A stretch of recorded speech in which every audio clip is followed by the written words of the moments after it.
E aí, pessoal, como é que vocês estão, hein?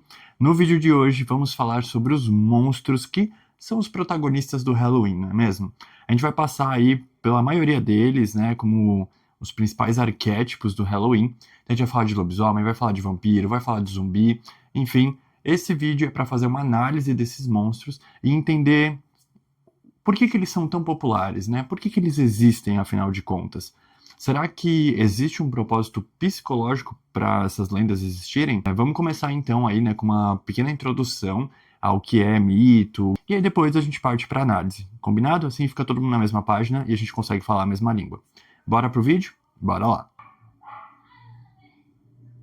Gente, peço desculpas pela barulheira no vídeo. Essa foi a terceira tentativa que eu fiz de gravar o vídeo e ainda assim não funcionou. Vocês viram aí, vocês vão ver aí que tá bastante barulho.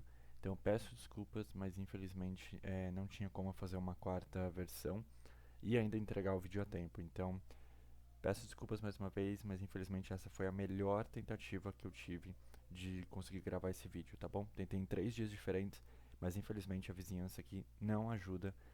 Então, é isso, gente. Esse foi o melhor que eu consegui entregar hoje. Desde os primeiros mitos da humanidade, o medo sempre foi um excelente contador de histórias. Dos deuses vingativos da Grécia e do Egito antigos, aos monstros dos contos medievais e até os filmes de terror contemporâneos, toda criatura aterrorizante esconde um segredo. Eles não falam apenas sobre o mal, eles falam sobre nós.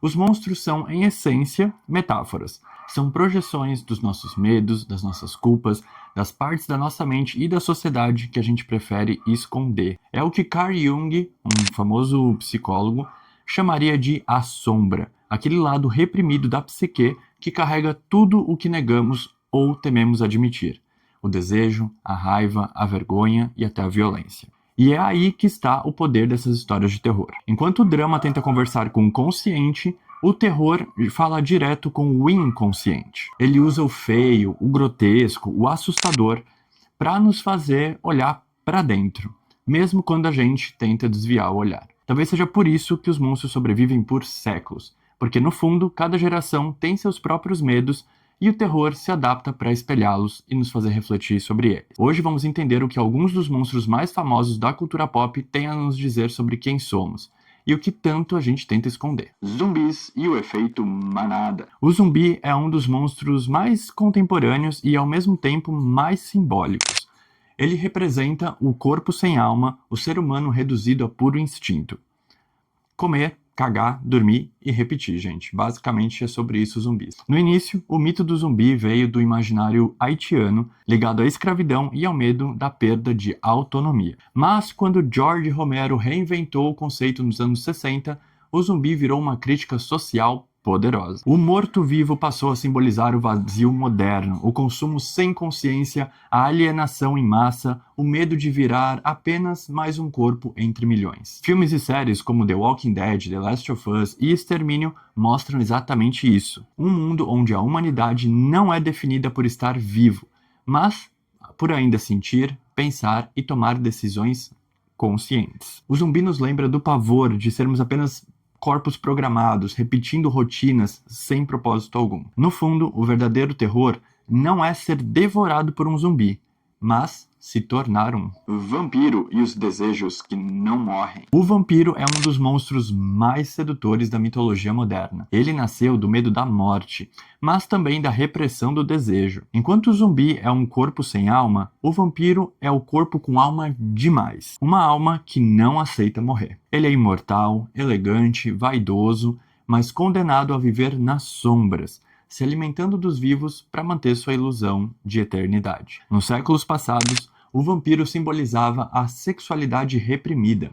O ato de morder carregava conotações eróticas e tabus ligados ao prazer, ao sangue e ao pecado. Mas nas versões mais modernas, como em Entrevista com o Vampiro ou até Crepúsculo, sim, gente, até em Crepúsculo, ele também expressa o medo da vulnerabilidade, o preço da beleza, da imortalidade e do controle. Uma adaptação contemporânea, gente, bastante bizarra e sagaz que traz essa essência do vampirismo é o filme A Substância, que inclusive eu recomendo demais, tá? Esse é um baita de um filme e se você não assistiu ainda, eu recomendo que você assista. O alho, a cruz, a luz do sol, todos esses elementos que repelem os vampiros simbolizam valores humanos que os vampiros perderam. A vitalidade, a fé, a pureza e a consciência. E caso você também esteja se perguntando por que do alho ser usado contra vampiros, assim como eu sempre tive essa dúvida, a resposta está no fato de que desde a antiguidade o alho é entendido como símbolo de purificação e proteção. Ele é usado para afastar doenças, pestes e má influência espiritual em várias culturas diferentes. Já o morcego, criatura noturna e cega,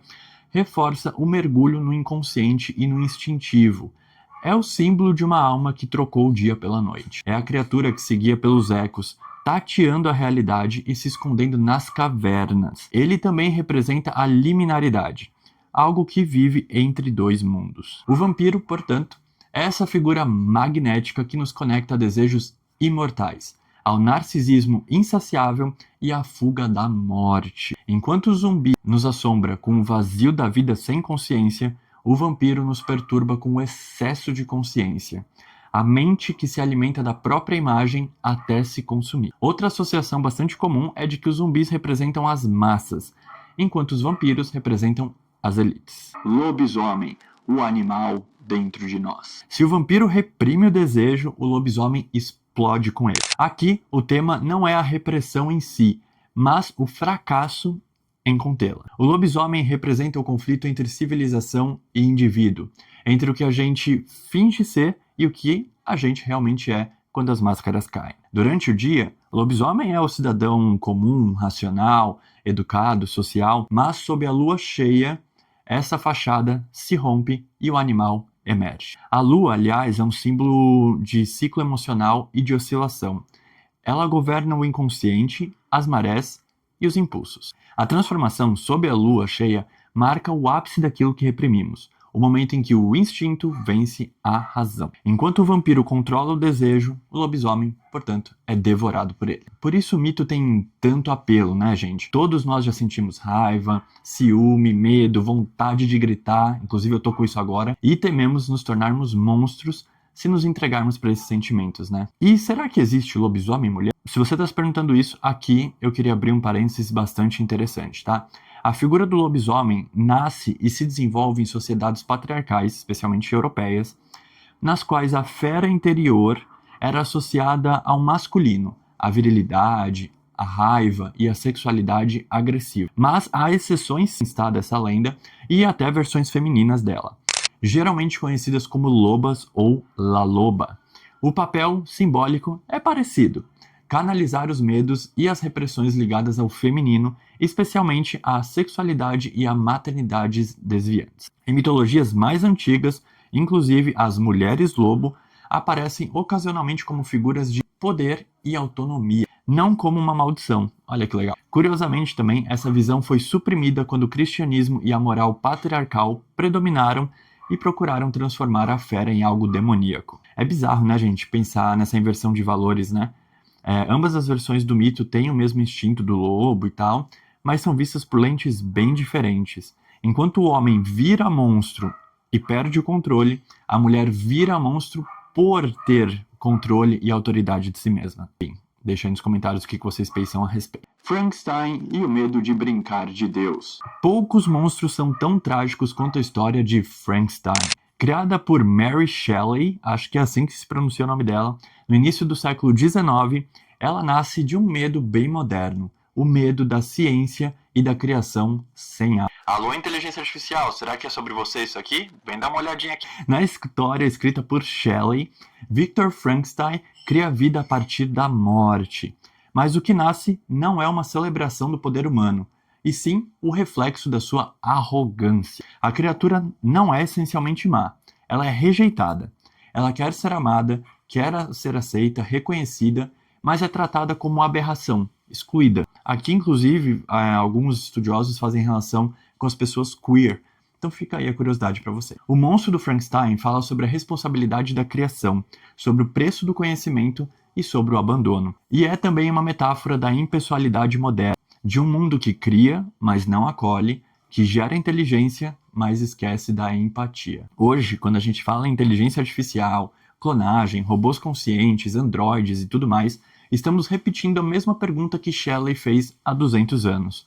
Até que ponto o Criador é responsável por aquilo que cria? A criatura é o espelho da nossa própria humanidade e daquilo que deixamos morrer em nome do progresso. Outros monstros que nos habitam. Para encerrar, além desses 4 arquétipos, que são bastante populares e bastante revisitados aí no Halloween, o terror está cheio de outras figuras que também revelam parte da nossa psique coletiva. Como, por exemplo, os palhaços são a máscara da alegria que esconde a dor, o medo e a exaustão. Representam a distorção do familiar, aquilo que deveria ser engraçado, mas se torna assustador quando o riso, a alegria, a positividade é forçada. O palhaço, portanto, é o sorriso que esconde o desespero, o reflexo da sociedade do espetáculo, onde tudo precisa parecer ser divertido, engraçado e gerar entretenimento. Sabe a tal da positividade tóxica? Pois é, gente, ela também pode estar ligada ao medo de palhaço. Espíritos e possessões falam sobre o medo de perder o controle da própria mente. São narrativas que falam sobre invasão, trauma e culpa. O corpo possuído é o corpo tomado por aquilo que não foi resolvido, os fantasmas internos projetados como externos. A casa que começa a manifestar coisas estranhas é uma metáfora para as questões inexplicáveis do nosso cérebro, tais como atitudes, padrões de comportamento, sentimentos, inabilidades, questões existenciais. Tudo isso pode ser representado aí com essa metáfora. Bruxas e feiticeiras foram por muito tempo o símbolo da mulher que desafia as regras.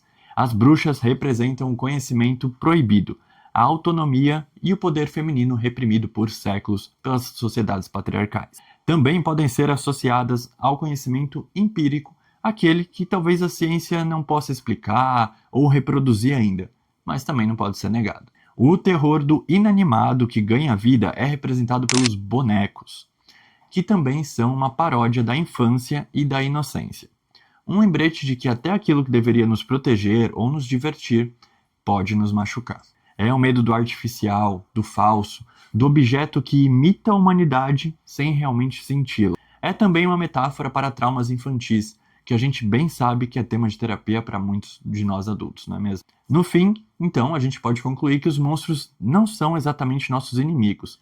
Eles são mensageiros. São vozes das nossas próprias sombras que se manifestam através dessas metáforas. Cada época cria os seus próprios monstros, porque cada geração precisa encarar os seus medos de algum jeito, e como a gente explicou lá no começo, a mitologia exerce aí um papel fundamental para isso. Os mitos de terror sobrevivem por gerações, porque quando olhamos para eles, na verdade, não estamos fugindo da realidade, mas sim tentando entendê-la. E talvez o verdadeiro ato de coragem não seja matar o monstro, mas escutar o que ele tem para dizer. Obrigado por ter assistido o vídeo até o final. Não esquece de curtir esse conteúdo, caso você tenha gostado, de comentar o que você achou de toda essa análise e compartilhar com quem você acha que também precisa saber de tudo isso, tá? Toda semana tem vídeo novo, aos domingos e às sextas-feiras tem episódio novo do podcast. Por aí vai. Durante o mês de outubro, rolaram lives temáticas e na semana que vem, às 20 horas, temos a última live para comemorar o Halloween. E vai ser muito importante que vocês participem comigo, tá? Então não percam, já se inscreva no canal e ative a notificação para não perder aí essa live que vai estar incrível, prometo para vocês. Mais um último recado aqui, tá? Lembrando que é do dia 26, ou seja, hoje, domingo, até o dia 30/10 de 2025, o e-book Wolfgang estará disponível gratuitamente lá na loja Kindle para você adquirir, tá?